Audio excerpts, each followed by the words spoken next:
我国自主研发建造的超大型散货船昨天在广州交付。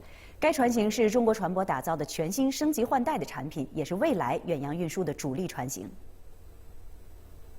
本次交付的这艘船由中国船舶黄埔文冲自主研发建造，船总长228.9米，宽36米，载重量达85600吨，完全满足全球限制硫排放的环保要求。 适用于装载煤炭、矿石、谷物、水泥等货物，可满足大多数港口和航道的吃水要求。在同等吃水条件下，可以多装600吨货物，对于船东来讲更具经济效益。据介绍，未来远洋运输对于船舶大型化的需求越来越高，首艘超大型散货船一经推出就获得了市场认可。目前，该船型的订单已达8艘。